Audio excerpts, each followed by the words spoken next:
The town of Riverbend was the kind of place where nothing ever happened. People said it was boring, but they meant it as a compliment. The roads were narrow and familiar. Everyone knew everyone. Doors were locked at night not because of fear, but because that was simply the habit. At the center of the town stood the police station, painted white and blue, its flag fading slowly under the sun. To the people of Riverbend, that building meant safety. It meant order. It meant that even if trouble came, someone would stand in its way. That belief had lasted for years, until the night Leo disappeared. Leo was 22 years old, tall, quiet, and polite. He greeted elders with respect and joked easily with friends. During the day, he helped his mother, Mary, at her small food stall near the bus stop. In the evenings, he studied or visited friends nearby. He was predictable in the best way. On that night, nothing felt different. The sky was clear. The moon hung bright and round above the rooftops. Leo left his friend's house a few minutes before 9, waving as he stepped onto the road. It was the same road he had walked 100 times before. He never reached home. At first, the night passed without alarm. Mary waited, expecting to hear his footsteps at any moment. When 10 came, she told herself he was delayed. When 11 came, she sent a short message. No reply. By midnight, worry had begun to sit heavy in her chest. She tried calling. The phone rang and rang, unanswered. Morning arrived quietly, but the house felt wrong. Leo's bed was untouched. His shoes were still by the door. Mary stood there for a long time, staring at them. By mid-morning, she could no longer sit still. Fear pushed her out of the house and straight toward the police station. Inside, 3 officers sat behind a wooden desk. Papers were stacked carelessly. A radio hummed softly. One officer, Officer Dan, looked up slowly, his face calm and relaxed. "What is the problem?" he asked. "My son," Mary said. "He didn't come home last night." Dan asked a few questions, Leo's age, where he was last seen, then leaned back in his chair. "He's a young man," Dan said. "Maybe he stayed with friends." "He always comes home," Mary replied quickly. "Always." Dan nodded, but his eyes showed no urgency. "Give it some time," he said. "If he doesn't return by tomorrow, come back." Mary hesitated. She wanted to argue, but something about his tone stopped her. She left the station with hope forced into her heart. Tomorrow came. Leo did not. That morning, Riverbend began to whisper. At the food stall, customers spoke in low voices. At the bus stop, people leaned closer to each other. "Did you hear about Mary's son? They say people have been going missing lately. Maybe kidnappers are back." Mary returned to the police station with her brother-in-law, Ben, a man who trusted his instincts more than words. Officer Dan listened again. This time, Officer Mark stood beside him, arms crossed. "We will investigate," Dan said calmly. "But these things take time." "How much time?" Ben asked. Dan smiled faintly. "As much as it takes." That night, Mary did not sleep. At exactly 11:47 p.m., her phone vibrated. An unknown number. Her hands shook as she answered. A man's voice spoke, slow and controlled. "If you want to see your son again, do not go to the police." Before she could speak, the call ended. Mary collapsed into a chair, her heart pounding. By morning, fear had taken control of Riverbend. Mary told the police about the call. Officer Dan listened without writing anything down. He did not ask for the number. He did not ask what the voice sounded like. "We are aware," he said. "Remain calm." Ben frowned. "You don't need details?" "These cases are similar," Dan replied. "We know how they work." That answer sat badly with Ben. Later that day, another family arrived at the station. Their daughter, Nina, had been missing for 2 days. They had stayed quiet, hoping she would return. Now they were afraid. 2 disappearances. Same area. Same silence. The police announced increased patrols. Sirens were heard at night. Officers drove slowly through the streets, their lights flashing. But nothing changed. No suspects. No progress. No answers. A new officer named Sam watched everything quietly. He had been transferred to Riverbend only weeks earlier. He was young, careful, and not yet used to how things worked there. He noticed how Officer Mark often stepped outside to make phone calls. He noticed how Officer Dan always seemed to know when families would arrive at the station. He noticed how patrol cars avoided certain roads after dark. One evening, as Sam returned from the records room, he overheard voices. "Tonight?" Mark asked. "Yes," Dan replied. "Same place, same time." Sam stopped walking. They turned and saw him. Dan smiled easily.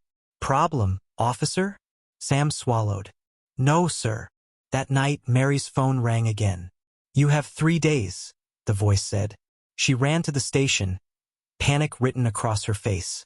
Officer Dan listened closely, his expression unreadable. "Do exactly what they say," he told her. "Do not involve anyone else." Mary stared at him. "You sound like you've heard this before." Dan held her gaze. "Unfortunately, yes." Outside, Ben spoke quietly to Sam. "Something is wrong," Ben said. Sam nodded slowly. "I think so too." Above Riverbend, the sky darkened. The town that once trusted uniforms now lay awake, uneasy. And somewhere in the shadows, people who wore badges were not chasing criminals. They were guiding them. Riverbend no longer felt like home. The streets were the same, the houses unchanged, but something invisible had settled over the town. People walked faster. Conversations ended quickly when a police car passed. Doors that once stayed open in the evening were now locked before sunset. Fear had learned how to move quietly. Mary stopped going to her food stall. She sat by her phone all day, afraid to put it down, afraid to hear it ring. Every vibration made her heart jump.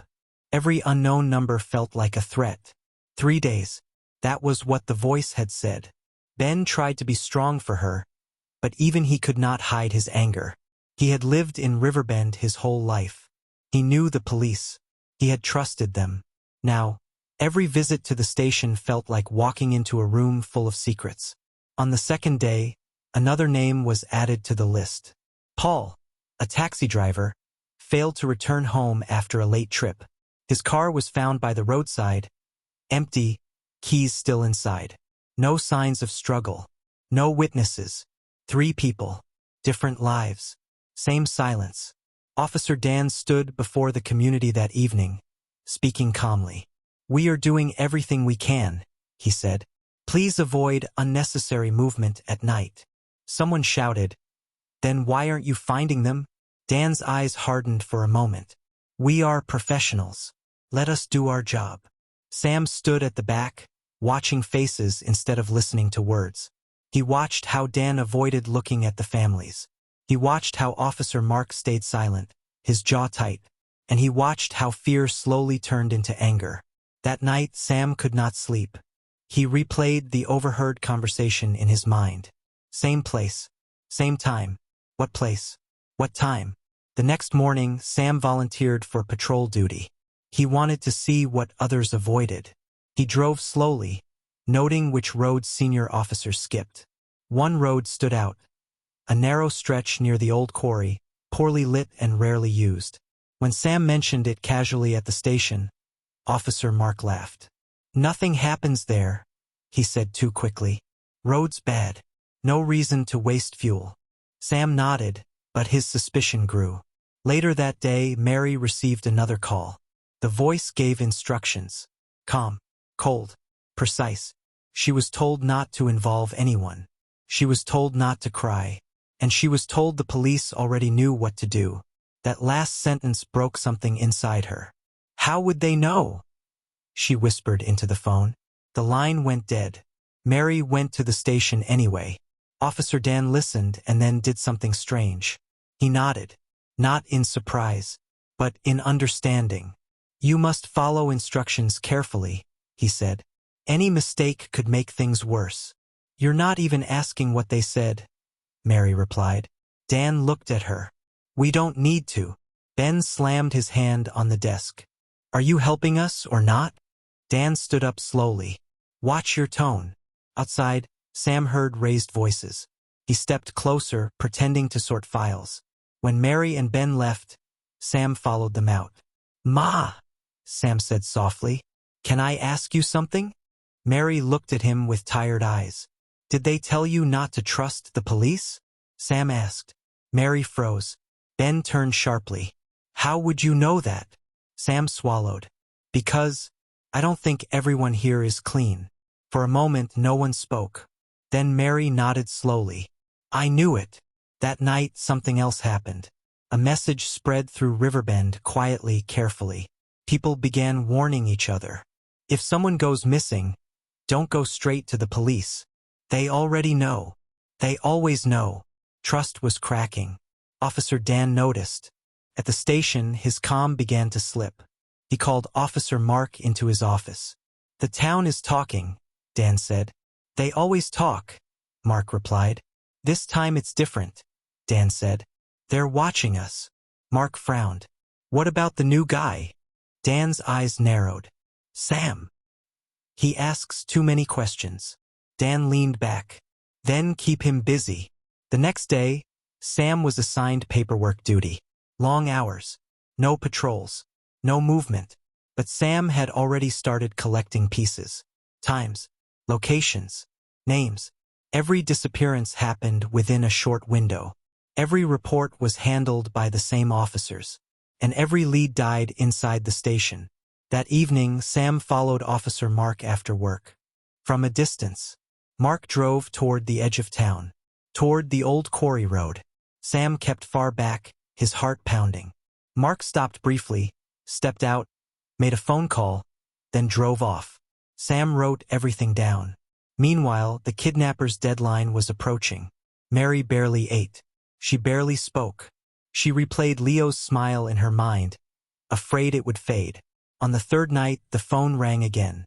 The voice told her where to go and what to bring. When she arrived at the location, something chilled her. A police car was parked nearby, empty, as if waiting. She did not approach. She turned and left. The next morning, she told Sam everything. Sam listened carefully. "A police car shouldn't be there," he said. "Not without a report." "So what do we do?" Mary asked. Sam hesitated. "We gather proof." That same day, Nina's mother collapsed at the station, crying that she had received a call too. Officer Dan comforted her, too gently, as if rehearsed. By nightfall, Riverbend felt like a trapped animal. People stayed awake, listening to every sound. And somewhere within the system, pressure was building. Officer Mark confronted Dan. "The families are getting suspicious," Mark said. "And that young officer is a problem." Dan's voice was low. "Then we move faster. What if someone talks?" Dan smiled thinly. "They won't." Outside, Sam stood in the shadows, unseen. He had heard enough, and for the first time he understood the truth. The kidnappers were not hiding from the police. They were working with them, and the silence covering Riverbend was not fear alone. It was protection. Protection bought with uniforms, badges, and lies. As Sam walked away, his phone buzzed. An unknown number. One short message appeared on the screen. "Stop asking questions." Sam looked up at the dark sky. The game had noticed him, and now it was watching back. The message stayed on Sam's phone long after the screen went dark. "Stop asking questions." There was no number, no name, just the words. Sam did not delete it. Instead, he saved it. Riverbend had crossed a line. The fear was no longer quiet. It was sharp, alert, and watching. People did not gather in groups anymore. When police cars passed, conversations stopped. Eyes followed uniforms with suspicion instead of comfort. Mary felt it everywhere she went. The town no longer looked at her with sympathy alone. They looked at her with expectation, as if she carried a truth they were all afraid to say out loud. Another night passed. Another call came. The voice gave new instructions, but something had changed. It sounded impatient now, less calm. "You are wasting time," the voice said. "Follow directions." Mary listened, then did something she had never done before. She asked a question. "Why is the police car always there?" she said. Silence. Then the line went dead. That was when she knew. Sam met Mary and Ben at an abandoned shop near the edge of town. He chose the place because it had no cameras and no streetlights. "We don't trust the station anymore," Ben said. "Anyone there could be involved." Sam nodded. "You're right." He spread papers on the dusty floor. Times, dates, routes.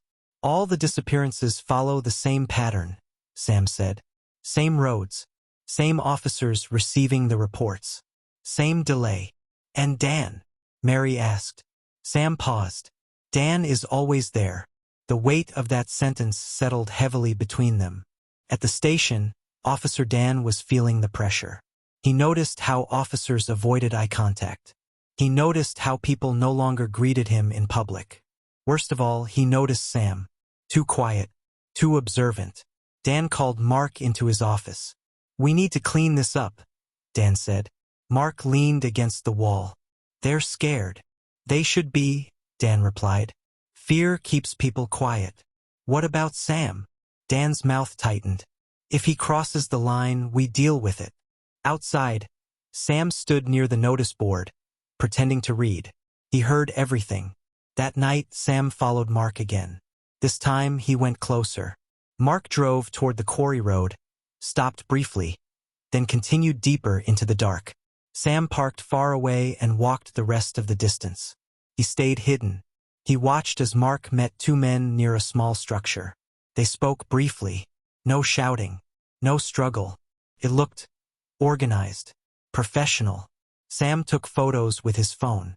Not clear faces, but enough to show meetings. Enough to prove connection. As Mark drove away, Sam felt his phone vibrate. Another message. Last warning.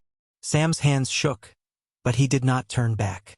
The next morning, the town woke to another shock. Paul's wife received a call. Her husband was alive, but the instructions were clear. No police. No noise. Word spread fast. People whispered openly now. "They always know where the families are. They always arrive too early or too late. They are not failing us. They are choosing us." At the station, Officer Dan gathered his team. "We have a leak," he said calmly. His eyes landed on Sam. "Someone is spreading lies." Sam met his gaze. "Or telling the truth." The room went silent. Dan smiled slowly. "Careful, officer." That afternoon, Sam's access to records was restricted. His patrol duties were suspended. He was being isolated. Mary noticed police cars parked near her house more often. Not openly watching, just present. A reminder. That evening, Sam received a call from an unknown number. A different voice this time. "Meet us," the voice said, "if you want answers." Sam did not tell Mary or Ben. He went alone. The location was an old warehouse near the quarry road. Inside, the air was cold and empty. A single light hung overhead. Two men stood in the shadows. They did not threaten him. They did not raise their voices. They spoke calmly. "You think you're brave," one said. "But bravery doesn't stop systems." Sam asked the question burning inside him. "Why the police?" One man smiled. "Because uniforms open doors." "Dan?" Sam asked. Silence confirmed it. "You can still walk away," the man said. "Forget what you saw." Sam turned and left without answering. The next day, everything moved fast. Mary was called to the station again. This time, Dan himself led her inside. "We have good news," he said. Mary's heart jumped. "Leo?" Dan nodded. "We're close." She noticed something then. Dan already knew her son's name. He had not asked. Outside, Sam watched from a distance. He saw Mary enter the office. He saw the door close, and he felt something was wrong. Inside, Dan spoke softly. "You must cooperate fully," he said. "No outsiders. No questions." Mary looked at him carefully. "You're protecting them," she said quietly. Dan's eyes hardened. "Be careful." That was all the answer she needed. That night, Sam sent everything he had collected to a journalist in the next city. Photos, times, messages, patterns. He did not know if it would be enough. But it was no longer safe to stay silent. Riverbend held its breath. Police cars moved constantly now. Not searching. Positioning. Officer Mark avoided Sam completely. Officer Dan watched everyone. The journalist replied with one short message. This is big. Sam knew then that there was no turning back. The system had been exposed. But systems do not fall quietly. As Sam walked home, footsteps echoed behind him. He did not turn around. Ahead, his phone buzzed again. A final message appeared. You chose the hard way. Sam stepped into the light, knowing that truth had a cost. And in Riverbend, that cost was about to be paid. Riverbend woke up to tension. Not the loud kind. Not shouting or sirens. This was the kind of tension that made people whisper instead of talk, that made doors close slowly, that made eyes watch from behind curtains. Something was coming. Sam felt it as he walked through the town that morning. Every step felt heavier than the last. He had barely slept. The journalist's message stayed in his mind. This is big. Big truths did not come without consequences. At the police station, Officer Dan arrived earlier than usual. He sensed it too. The air felt wrong. Phones rang more often. Officers avoided conversation. Mark approached him quietly. People are talking, Mark said. Too much. Dan nodded. Talking doesn't matter. Proof does. What if they have proof? Dan looked at him sharply. Then we control the story. Across town, Mary sat in her house, staring at the wall. She had not received another call. No instructions. No threats. The silence scared her more than the phone ever had. Ben stood near the window. Something is happening, he said. I can feel it. At noon, a strange thing happened. Police convoy entered Riverbend. But these cars were different. They were not from the local station. People stepped outside, confused. Officers in unfamiliar uniforms moved with purpose, not greetings. They did not smile. They did not wave. They went straight to the police station. Sam watched from across the street, his heart pounding. Inside the station, confusion spread quickly. Dan stood up. What is the meaning of this? One officer stepped forward. We're here on orders. Dan forced a calm smile. Orders from who? Above you. The room went quiet.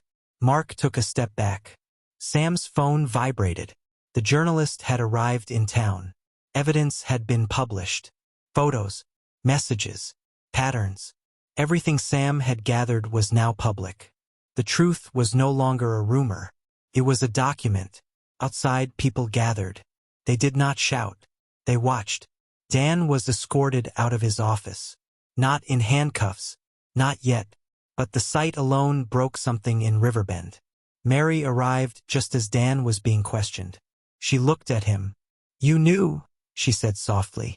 Dan did not answer. Mark tried to leave through the back door. He was stopped. By officers who did not know him. By officers who did not owe him anything. The system was cracking. But it did not fall all at once. Some officers were cleared. Some were suspended. Some names were quietly removed from duty. And some disappeared into paperwork and silence. The kidnappers did not call again. 2 days later, Leo was found. Alive. Weak but alive. So was Nina. So was Paul. They were not found by the local police. They were found because the network protecting the kidnappers had been broken. Mary held her son and cried without sound. Riverbend cried with her. But joy was mixed with anger. How long? People asked. How many times? How many did we trust? Officer Dan was charged. Not with everything. Only with what could be proven. Mark denied everything. He said he was following orders. He said he was afraid. Some believed him. Some didn't. Sam gave his statement. Again and again. He told the truth each time. The journalist published a final report. The headline spread far beyond Riverbend. The town that once slept early now stayed awake, learning what trust really meant. Weeks passed. The police station reopened. New faces, new rules, new promises. But trust did not return quickly. Mary returned to her food stall slowly. People greeted her with respect now, not pity. Leo healed, but he was quieter. Nina moved away. Paul sold his taxi. Some scars did not show. Sam was offered a transfer, a safer place. He declined. "This is my home," he said. One evening, Sam stood outside the station as the sun set. A child walked past and waved. Sam waved back. He did not smile easily anymore, but he smiled, because he knew something now. Evil did not always hide in the dark. Sometimes it wore a uniform. Sometimes it spoke calmly. Sometimes it told people to wait. Riverbend learned the same lesson. Power without accountability becomes a weapon. Silence becomes permission, and trust, once broken, must be earned again. As night fell, the town locked its doors, not out of fear, but out of awareness. And in that awareness, Riverbend finally found its strength. Not because the police saved it, but because someone chose to speak.